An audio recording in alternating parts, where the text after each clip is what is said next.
Sometimes if you're not eating enough calories, your thermostat doesn't get the signal to burn fat, and you can actually stop losing weight just by restricting.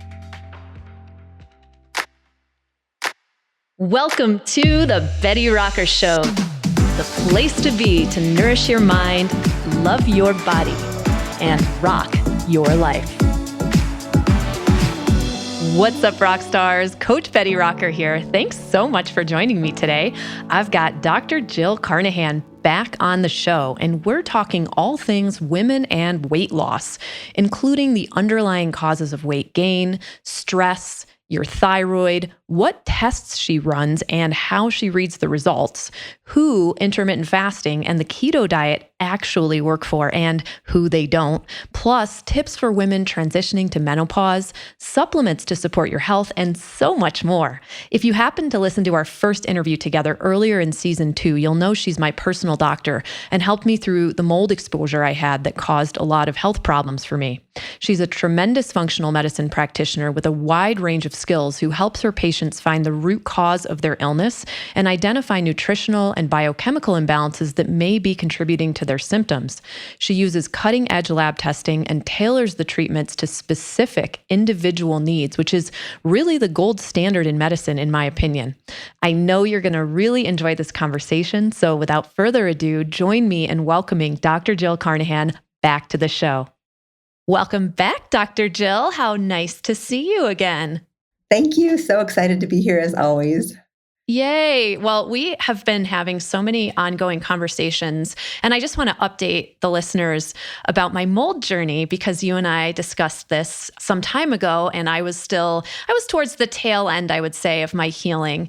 And as I'm sitting here with you now, you can visibly see my muscularity. You can see the bloom of my health, and you have been such an incredible supporter. And I just, for anyone who has had mold, it's possible to clear this stuff from your system, that there is hope, and I'm living proof. So thank you for all of the amazing care that you've been giving me. I feel great. You're welcome. And I just want to say, because people are listening that have been through this, you and I both get so many messages all the time. Oh my gosh, I can't lose weight. It is possible. But as you experience, I experience, it does take time, and you have to do first things first, which is a detox. So if you're in this journey, hang in there. It's so frustrating because it takes so much time, but it does happen eventually. Right. And we talked about on the last episode how, the weight loss piece was something I sort of stopped being focused on. And from the start of this process, what was really bothering me the most was I couldn't build muscle. I couldn't maintain my lean muscle. And as a woman in her 40s and understanding how important muscle is for so many things, not just like protecting my joints and healthy aging, we know it's an endocrine organ as well. It secretes cytokines that help support our immune system. There's a lot of reasons we want to build and strengthen our muscle as we go through time. And that was one of my first clues that something was wrong, was I wasn't able to keep building muscle. So I made friends with the fact that my body needed to gain some body fat as I was going through that process. And yes, it's coming off now, and I'm great. I'm happy with that. But I learned a lot on the journey of loving myself and being an ally with my body and understanding that that was a natural part of the process of how the body was storing the toxins. So anyway, just on the topic of weight loss and fat loss, which I think is an important thing to talk about for women, because what I went through is a very common journey. And I find that so many of us are just, we're so upset about seeing body fat and then not being able to lose it. And there are so many reasons why it might get stuck on the body. So as a doctor, as a medical doctor, as a functional medicine doctor who goes after root cause medicine and helps people, when it comes to our women who are struggling to lose body fat, let's just not say lose weight, right? Because we want to think about body composition here as muscle to fat ratio. So if we're trying to lose body fat and we're stuck, what are some of the things in your practice that you see that are the root cause? I know there could be many, but what are some common ones for women at different stages of their life you might see? Oh, I love this question, because the thing that's true about, I would say 95% of the women who come in and say, I am stuck, I'm either gaining weight, not doing anything different, or I can't lose weight, is they often are doing the right things as far as their diet, their sleep, some of the basics. We'll talk about those basics, but often they're doing the right things and they're still stuck.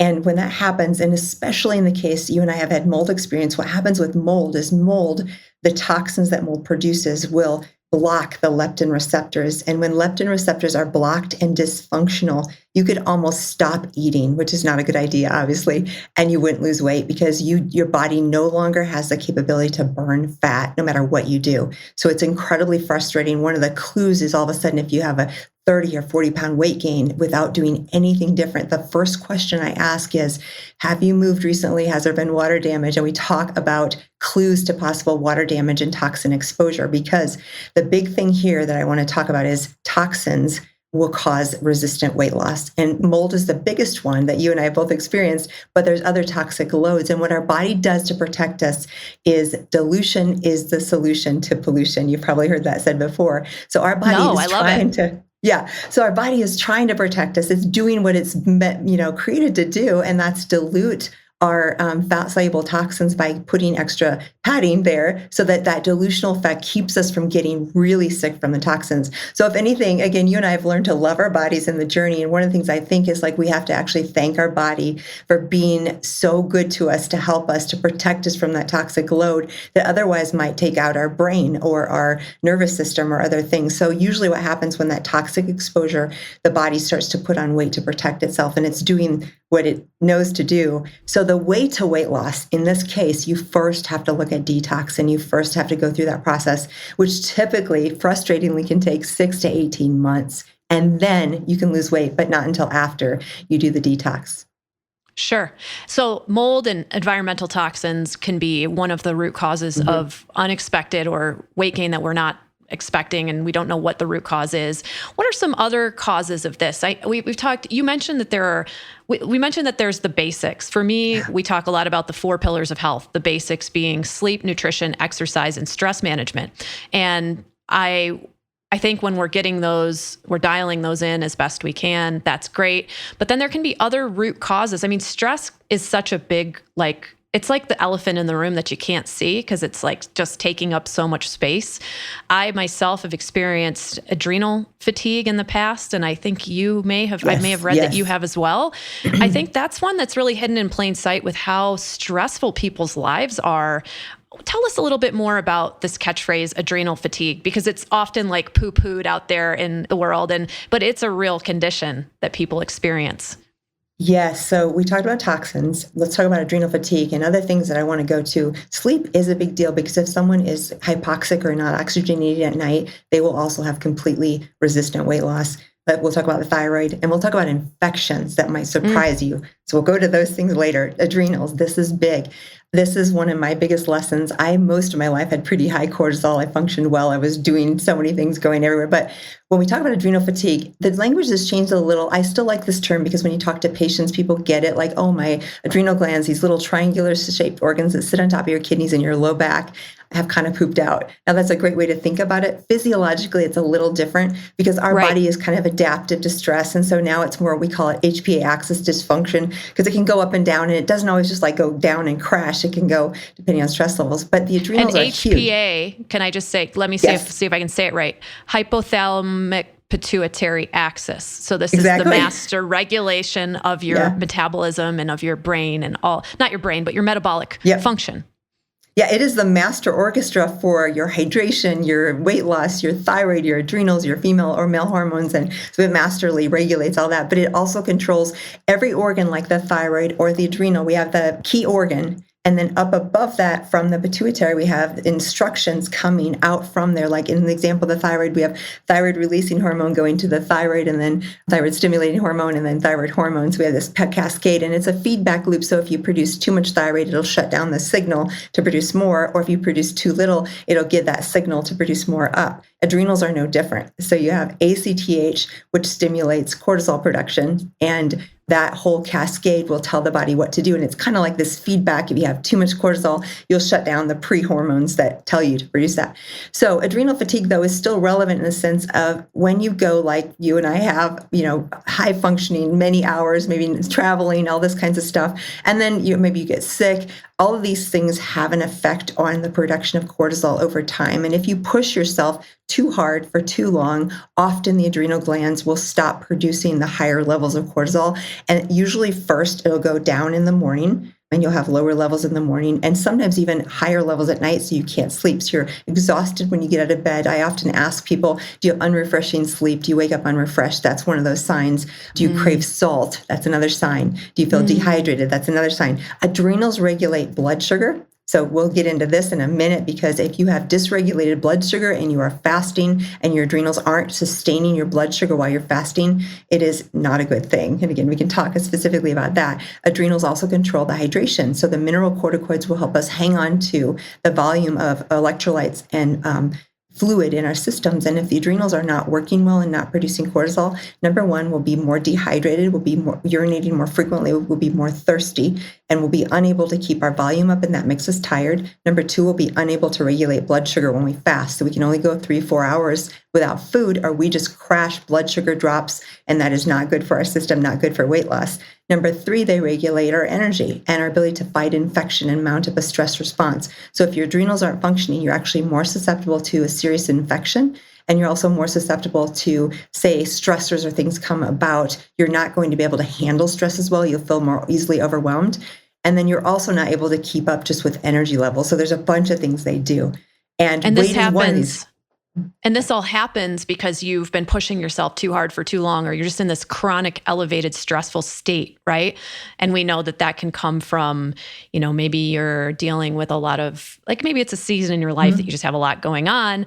But usually we have seasons of these things and then they end.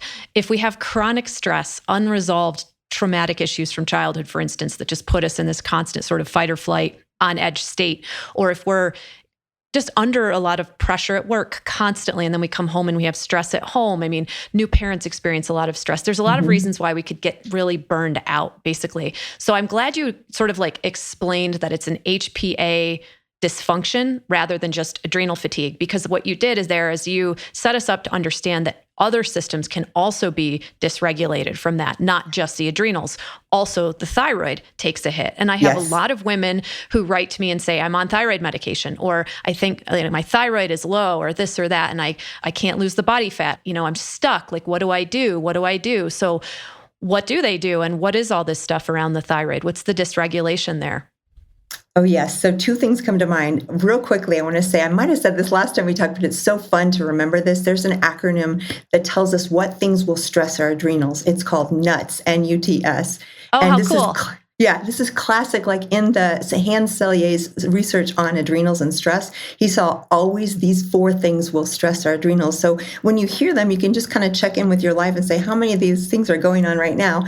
N is for novelty, something new that we've never experienced before. Maybe if you're speaking for the first time on stage, you're traveling across the country for, something new, novelty. U is unpredictability. So when you don't know what to expect in a relationship, in a job assignment, in something so novel, unpredictable. T is threat to ego. This is like when either someone says something or we have something like we gain weight, we lose our hair, anything that's a threat to what we see ourselves as being. So novelty, unpredictability, threat to ego, and sense of control. So it's out of our control, which a lot of things are. I mean, I always think about the pandemic. It's no wonder it was so stressful because it was novel. It was unpredictable, threat to our own health, right? And sense of control. Like every one of those things for all of us was activated. So I love that NUTS acronym because all of us have those things. But that's a little way to check in and see what things have been researched to affect the adrenals. And most of us have those NUTS things off and on at different times. And if we can let go of control or actually deal with our ego about how we feel about our body fat or our energy levels, those are some of the ways to actually control the stress response as well.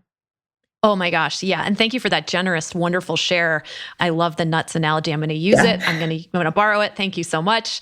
And then how is the thyroid impacted? Back to thyroid. Yes. Thank you. Because I totally derailed the conversation. No, I want you. I love you. I love it when you do that. So thyroid, so important. I talk about it like this. So it's like we have these 2 yoked horses, like back in the old days where we have a cart and horses, and there's 2 horses pulling a cart together. This is like your thyroid and your adrenals. So the thyroid gland and the adrenal gland, they kind of have to go together at the same rate in the sense of if, for example, you have the HPA axis dysfunction or adrenal fatigue and your adrenals are just not keeping up, your cortisol is low, you have low morning cortisol, maybe high at night, you feel really tired, you're thirsty, you can't regulate your blood sugar, and you need thyroid hormone or your doctor says, well, let's try a little T3 to rev up this thyroid, or let's try a little bit of, there's ways we can do off-label use of thyroid at times. But if you push that thyroid too hard in a weakened adrenal state, you can imagine two horses. If one is like a thoroughbred and the other one, this old 100-year-old horse, and you try to push that, the other one just falls down and pulls the other one with it. And I love that analogy because you can think about, you have to have them working together. And even if you need thyroid hormone,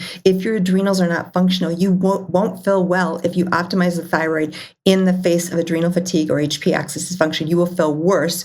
I always say it's like if you took a Model T, a 100-year-old car, and raced it around a racetrack, it would like shake, rattle, and things would be flying off in parts. That's how your body is when you try to push it. You push the thyroid even if it's needed and your adrenals aren't working. So you must address the adrenals first. I went back to the horse analogy actually, and I was imagining like if we gave the 100-year-old horse like a shot of energy, it's still a 100-year-old horse. It's still tired, right? Yeah. And it's like, let's give him T3 when the adrenals aren't working properly. It's like trying to give the old horse a boost. It's not, we need both horses to be functioning optimally in order for that cart to move forward. And you're kind of I hear a lot from people who like, oh, my doctor checked everything and I'm fine. But I've learned from other doctors who, like yourself, really look a little more deeply at thyroid hormones, that there are different levels of T3 and T4 that we want to look at, and that they can signal that something might be going a little wonky. I know when you and I have looked at my blood work, while I might have been within the acceptable range, you're concerned when I'm at a certain end of the range because that's signaling some other things. And when you're looking at that in the big picture of all of my blood work, that gives you a lot of information that another doctor who might not be going as deep might miss. So I say this for the benefit of the listener who's going to their regular MD and they're saying your levels are all fine, your hormones are all fine, but maybe there's a little bit more to the picture. So what are some of the things you look for in determining thyroid health and adrenal health and making sure everything is balanced? Oh, I love this. So let's talk a little lab values, because that way if you're listening, you can actually look at your labs and I can tell you kind of what to look for. So first of all, you want to have a doctor who's going to check full thyroid function, and that would include TSH is the main one that everybody checks. That's the one that's up here signaling the thyroid, but that doesn't tell you anything about what the thyroid's actually producing. So TSH is essential, but you also want free T3 and free T4. You can also do total T3 and total T4, but the free hormone is more active in your body. So if you can't get total, the most important is the free levels.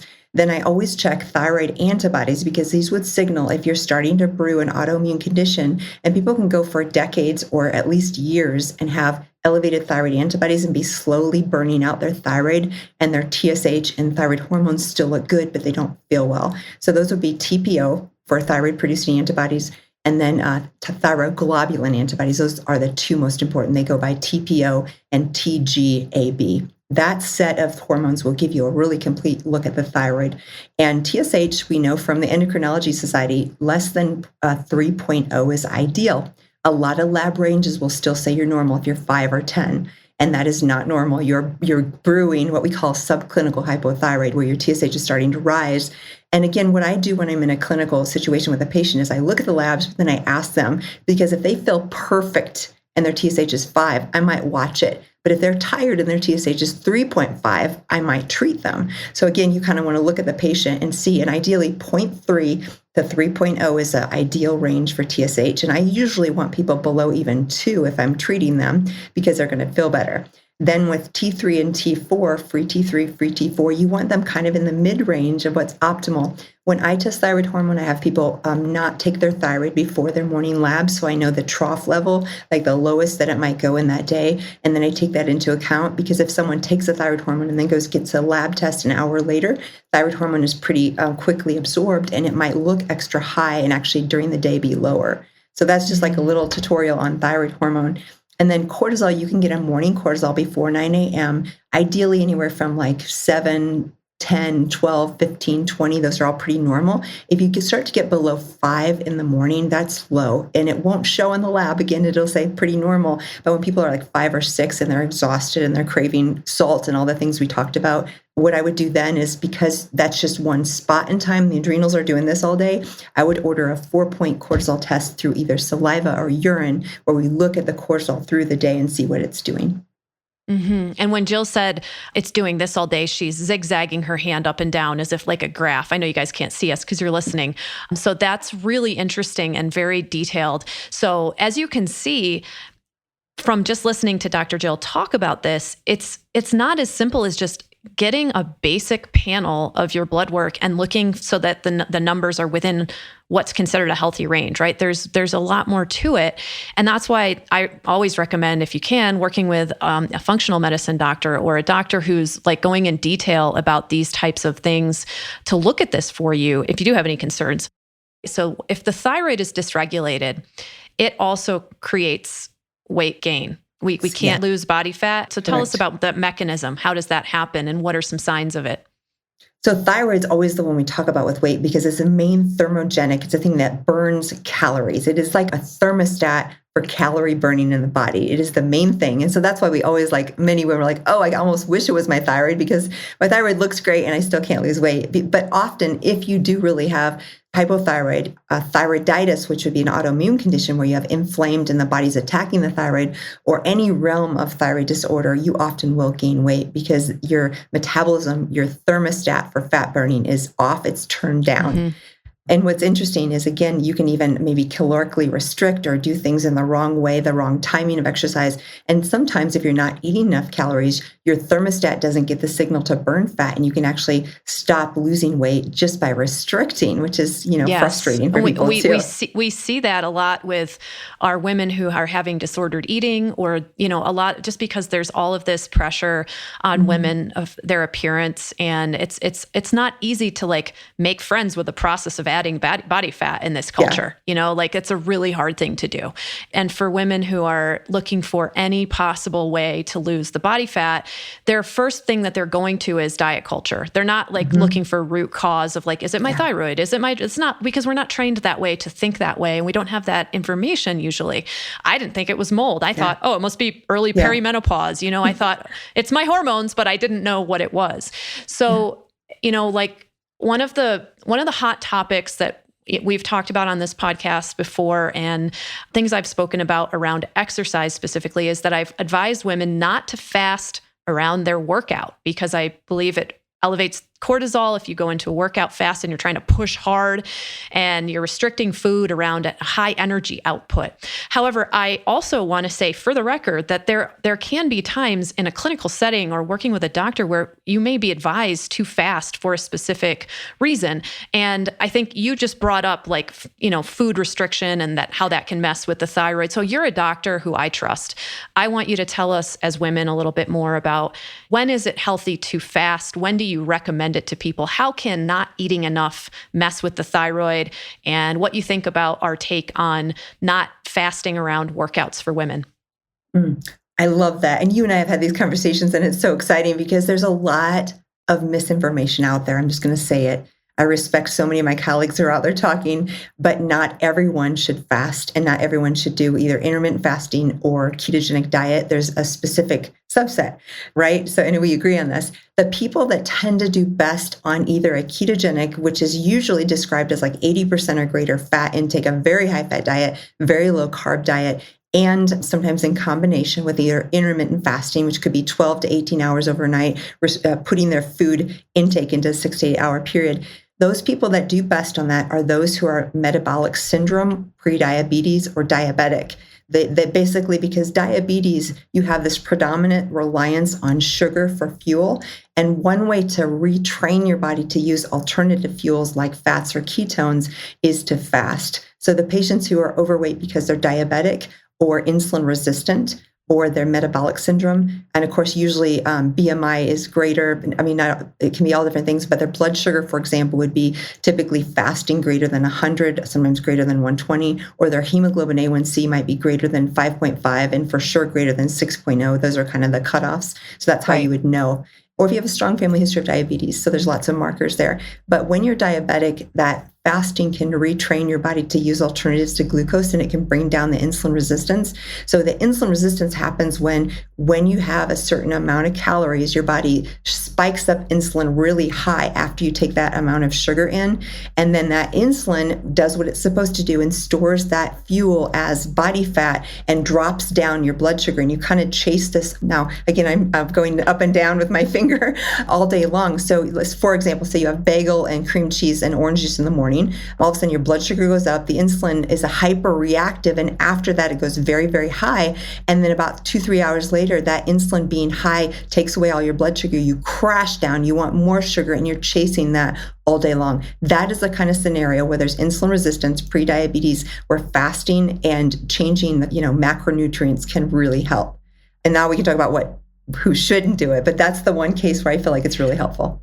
Well, and that's where diet culture, I think, gets it wrong, is because they're like, okay, these extreme scenarios they work well for these types of people. So let's apply that science to like everyone else and get the same response, but it doesn't exactly work out so well for us. And some people can end up like having these other types of disorders as a result of restricting food intake so much. Mm-hmm. So yeah, tell us why it doesn't work and who it doesn't work for. Okay, so then the people who it doesn't work for. And again, you and I have both experienced some things on this realm, but my story is interesting because 2-3 years ago when my adrenals started to have lower cortisol, again, all my life I had high cortisol, that's all I knew. And again, I'd been working hard, doing all these nuts things that we talked about as the acronym, and my cortisol started to go down. But what I was still doing was I was doing the intermittent fasting. I never felt well in the mornings. I felt kind of nauseous and unwell. And I would always do either high intensity interval training or running, both of which will stimulate cortisol. But when there's no cortisol to stimulate, you just don't feel well. And what I was doing back in the day was actually pushing my cortisol even harder. It was like I was beating that horse that was 100 years old and it couldn't keep up. And what I was noticing was my body fat was actually increasing. I wasn't decreasing body fat at all. I was losing muscle, increasing body fat, exactly opposite of what I wanted. And I was running or doing high intensity intervals 6 days a week, at least an hour. Like I pushed myself so hard. That's why the example of the horse is so relevant, because I was like beating that horse that couldn't keep up. My body was not responding at all. And what I did after talking to a functional movement therapist, I totally changed it. She said, Jill, I challenge you to stop working out for 30 days. Completely stop working out. You can do like a few push-ups, a few like very basic weights and things. That's it. You cannot run. You can walk. That's it. And what happened shocked me. And it showed me all the stuff in medical training had not really prepared us for what really happens with physiology. What I did by stopping those workouts, my cortisol actually leveled out and it was normal. And when you have cortisol, you're pushing up, up, up. You cannot lose weight. You're going to gain body fat. You're going to put on that fat because that will also drive insulin. So what happened to me is over the next 3 months, I lost 8% body fat. I had never been in that good shape. Basically, I joke, it's not true to the complete extent, but I stopped working out and got in the best shape of my life. Now, granted, I still did walking, hiking, weight training, but I did nothing with high intensity. And it changed my life and changed my view on how, and then I ate every morning as soon as I got up within an hour. And I felt so much better. And what I realized is these people with adrenal issues, either high cortisol or low, or thyroid issues or hormonal issues, many, many women do not do well either fasting and working out or pushing these high intensity, high cortisol training programs where they're actually making the cortisol worse. They're sabotaging themselves. Yeah, and they're not fueling appropriately. There's not enough resistance training built in because some high intensity interval training is really great for us, not constant, hardcore, intense interval training, right? It's like me asking you to do jump squats for the whole workout, like the entire time. No, we build into our high intensity interval training, we build in resistance training, and then we have that balance of the plyometrics, right? And then we have the fueling around, we have the sleep message, we have the stress management message. So we're trying to hit all of these important markers so that you see the best results. But a lot of people come to my programs and come to you burned out already because they're overtraining and they're stuck in that same mentality that you described of feeling like I need to do more. I need to eat less, exercise more. And then what's so interesting about what you said is you started to strength train. You were walking from the start, and walking is the most underrated exercise for fat loss that there is, in my opinion. I love that you're saying that. And I want to just tell listeners, you are the expert on exercise, not me.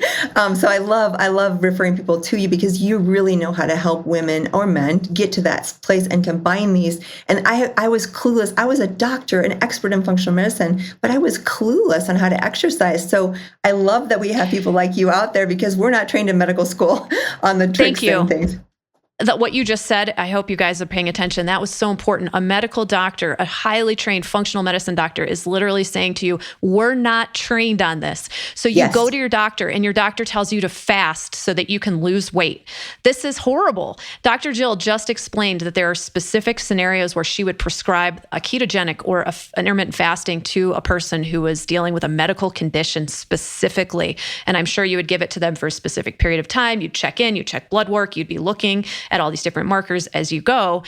This is not appropriate to be just blanket applying for weight loss across the board. And we're both like a testament to this. And I can tell you from experience working with thousands of women and seeing the shift they have in body composition is always so fun to see when suddenly they're like, oh, I started having something before I worked out and I'm starting to see muscle. At first, I thought I was gaining weight. Then I realized, oh, I'm actually seeing more muscle. I'm sleeping better. Oh, I feel better. Like, it's just this amazing like transformation when we realize we can be fed and still get strong, right? And we take that focus a little bit away from like just the outcome of how we look and a little bit more on how we can support our body internally and as we age. And suddenly the byproduct of all that good effort is that our body does look the way we were hoping it looked before, but we have a better, more long-term focus. And I think just in having worked with you as a patient, knowing that that's your focus is to help me live a long, healthy life in a strong, functional body. That's the same goal I have for the people I coach, the women I serve. So it's a lot of synergy there. And thanks for sharing your story. I appreciate hearing, we've all been, as women, we're all subject to these pressures and these messages, and it's hard to navigate them. And just to be clear, like you said, all I was doing before when I was unsuccessful was like running. I didn't have any resistance. I didn't have any walking. And so it was the shift. And I joke, like I said, about not working out. I was still working out, but in my mind, what I'd said about like a 5-mile run was a workout, but a walk wasn't. That's what changed. And that's what completely needs to change is like what actually counts. So now I hike and I walk. I do a lot of workouts, but they're not like the old workouts used to be. Right. And and I know you're resistance training as well. And I know you've gotten more specific and smarter. You're working smarter, not harder. Right. And that's really the shift. And that's really important as we're transitioning through these different life stages, as we're coming into peri and postmenopause. And these topics have been covered for you guys specifically on the previous podcasts about training around your cycle and training through the life stages. But earlier, before we got on this show today, we were talking a little bit about different life stages a woman's body goes through. There's, when she's pregnant, there's postpartum, there's these transitional times in a woman's life, and there are different things that come up. And I was just wanting to ask you as a doctor, what are some of the issues maybe you see come up or things we can do to really optimize our experience as we go through transitions? How can we stay really healthy? And when is it okay to gain some body fat? And what are some of the things you've experienced in practice in serving women? So love that, because the hormones for women are this huge symphony. Men have it quite easy because they have like one or two things and they're pretty simple. Women are way more complex in general. And so it takes a lot more looking in. And if you're out there and you're wanting to, you can do these tests. A lot of them are direct to consumer, where you actually measure either urinary or saliva hormone levels. And they usually give you a panel of all of the different hormones so you can look, like as a doctor, what I'll look at is where is the estradiol being metabolized, and is the testosterone going to DHT, because that can cause hair loss or acne, or all these different things. So you can look and actually optimize each part of that pathway. And there's different herbs and things. That's probably way more than we talk about here, but you can do to. Great. Okay, well, there's definitely some really important things. The adrenals are one of the big important things for a woman's cycle because, for example, a younger woman might be cycling normally, have great cortisol, great adrenal function, and she's the one who's going to tolerate more of this high intensity and some of the stuff or running a runner, 20s or 30s. Right. Whereas as we approach menopause, what happens is when our ovaries stop producing estrogen, progesterone, and testosterone, the organ that takes over, guess what, is that adrenal gland. So after menopause, our adrenals have the full responsibility of putting out any of the hormones that we need. And so if we go into our 40s and 50s and our adrenals are kind of sputtering out like that old horse analogy, then all of a sudden our adrenals are reliant to put out all of these hormones that we need. And we tend to fare worse and have more symptoms. And back to the food and the fasting and the exercise, women who are going into menopause with more adrenal dysfunction or HP axis dysfunction are going to do better being more gentle with their bodies, whether it's the activity they choose or the meals they're going to want to eat more frequently and not do a lot of fasting. Because like I said in the beginning, adrenals are responsible when we're fasting for putting out the blood sugar from the liver. And if they're not working well, we're going to drop blood sugar, which does not feel good and is not good for our system at all. No, and it's harder to support any workouts that you do when you're underfueled as well, right? You don't have the energy and the drive. And if we think about that stage of life, the peri and post-menopause stage, and how we tend to lose muscle at that stage of life, and how it's possible to actually maintain and even build muscle at that stage of life if we're fueling appropriately, if we're doing our resistance training, if we're focusing on walking more, like Jill was suggesting, and I'm suggesting as well. Really get your step count out, do things that are like supportive to your stress levels, meditation, gardening, being outside, hiking, thanking the universe for all of its abundant gifts, these things that help get your cortisol levels down and also just continue to help you build muscle, because you can kind of bypass some of those, when we have, like Dr. Jill said, when you have that perturbation of estrogen and progesterone in your younger years, you kind of can just get away with a little bit more because you've got this like cycling happening with those hormones. But then as we get into these later years, it seems from what I've learned that we can actually bypass those pathways if we are training smarter, not harder, like we're talking about. And plyometrics and HIIT still has its place, but we want to polarize our training. So if we're doing these hard workouts, we don't want to be going 6 days a week anymore. This is where we're going to go like the Monday, Wednesday, Friday split, and we're taking a rest day in the middle. Or you're taking 2 rest days if you need it. You want to be able to drive hard in those workouts to create the muscular adaptations that help your body actually hypertrophy so that you can actually get to build the muscle, right? But if you're going hard every day, your body's going to build up an inflammatory response. You're going to have too much cortisol going through your system. You're not going to be able to actually build the muscle or burn the fat. I was going to mention, this thing is huge. I'm sure you've talked about it before. Catabolic state versus anabolic state. So let's talk about it. Let's do, because catabolic state is breaking down tissues. You can lose hair, you can lose muscle for sure, you can lose other types of tissue. Catabolic state, sometimes short term, our body will do that in fight or flight, but otherwise we do not want to stay in that state.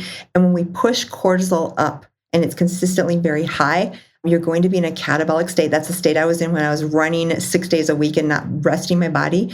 But anabolic state is where we build muscle and build tissues and restore immune function. So what you're saying with the workouts is a way to get more into the anabolic state. And that's where the other thing I wanted to tell your listeners is you really have to touch base with yourself and listen to yourself and be kind to yourself. So many of us as women, I'm the first one to admit it, have gotten out of touch with our own bodies and what they need. And so part of the healing comes from really touching base with, what do I need today? Do I need to rest? Do I need to, and then listening and following through on our own bodies, because our bodies have that wisdom to know what to do.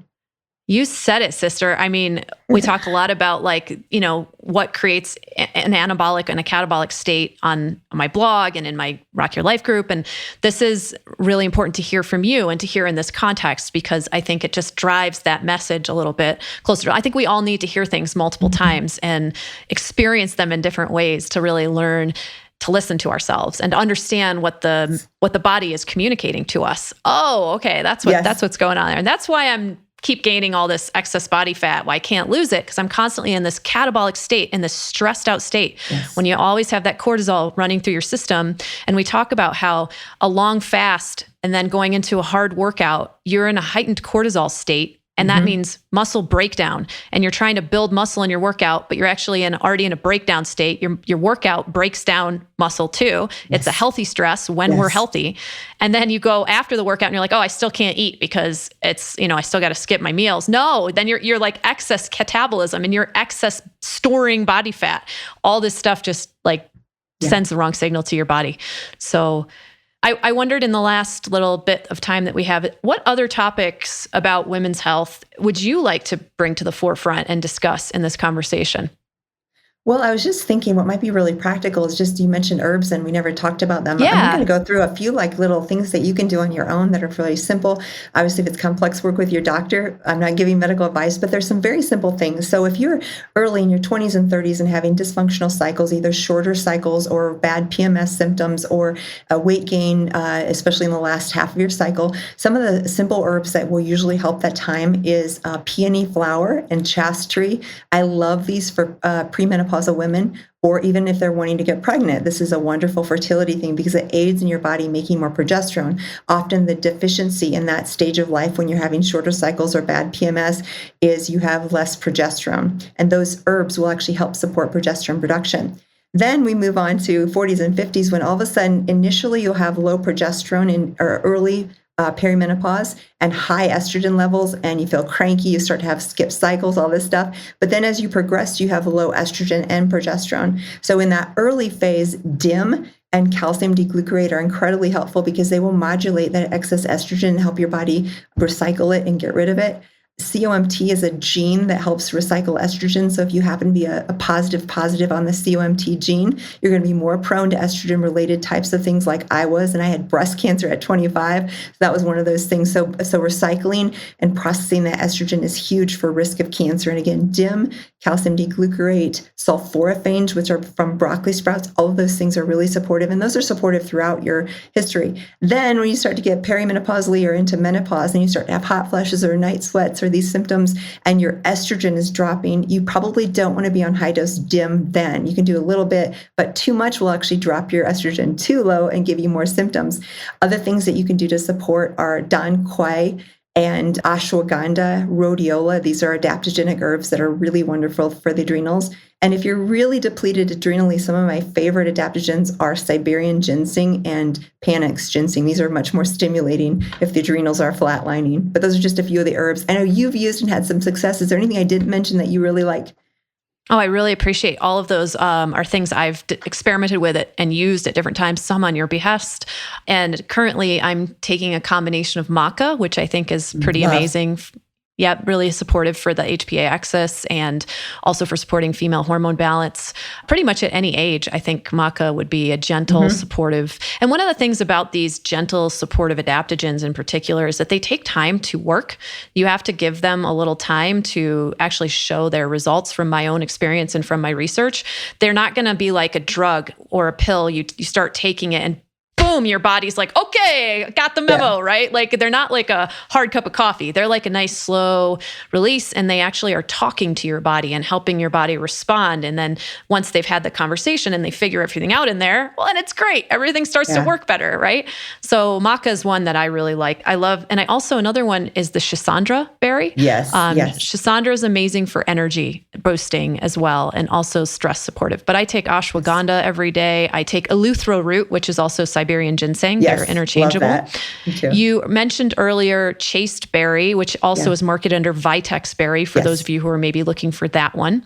And those are just, some that are, I also take reishi mushroom, which is another really great supporter for the adrenals, I believe, and cordyceps mushroom as well. Those are both really great for balancing your female hormones. But those are all great. And you can read about some of those adaptogens on my blog. There's a really good article. Yeah, you wrote a great article, actually, refer people to. So thank you for doing that. Thank you. I refer people to your blogs all the time too. I was just going to say, Dr. Jill has some really great information about environmental toxins, about how to process through a detox, about you have so much great information on your blog. So I recommend that you guys check that out. Even if you can't work with Dr. Jill, sometimes having access to that kind of information can give you good ideas when you're doing your own research to find a great doctor to work with in your area. So you have so many great things. And I know you have a book coming out. You have so much going on. Anything you want to share with our listeners that they should be on the lookout for? Well, February 14th, 2023 is my book date, so that'll be coming out. And it's interesting, it's actually a prescriptive memoir. So a lot of docs are writing these self-help books, which are great. This is about my story, but in my story, I think a lot of patients can reflect and see some of the same things because it's relevant to all of us. We all have our own journeys, and it's not really about me, but it's about those lessons we learn in the journey and how they can impact other people. So yeah, super excited about that. prescriptive memoir. I've never heard of that described before, but that is perfect explanation of what it's going to be. Very helpful for us through sharing your own story. You're giving direction and helping us with our own things. So thank you for all that work that you do. You're the best. Thank you. You too. It is such a joy, as always, to talk to you and to share ideas. And thank you for all the work that you do in the world to encourage people. It's what we do, Jill. Thanks again for being here. And you guys follow up with Dr. Jill, and I'll be leaving links obviously here for you for all the different adaptogens and things that Dr. Jill mentioned, and any other links that we may have mentioned in the show will be accessible here for you as well on the show notes page. So have a wonderful day, and I'll talk to you again soon, Jill. Bye for now. Thanks so much. Bye. Thanks so much for listening, Rockstar. As I was saying, you can get links to everything Dr. Jill and I talked about on my website at thebettyrocker.com/podcast. You can also leave me a comment or a question there, which I'll be sure to see. As always, I'm Betty Rocker, and you are so awesome and amazing. Thanks so much for listening. Take great care of yourself, and I'll talk to you again real soon. Bye for now. This podcast is for information purposes only. Statements and views expressed on this podcast are not medical advice. This podcast, including Brie Argetsinger, Betty Rocker Inc., and the producers disclaim responsibility for any possible adverse effects from the use of information contained herein. Opinions of guests are their own, and this podcast does not endorse or accept responsibility for statements made by guests. This podcast does not make any representations or warranties about guest qualifications or credibility. Individuals on this podcast may have a direct or indirect financial interest in products or services referred to herein. Before starting a new exercise, fitness, or health protocol, or if you think you have a medical problem, always consult a licensed physician.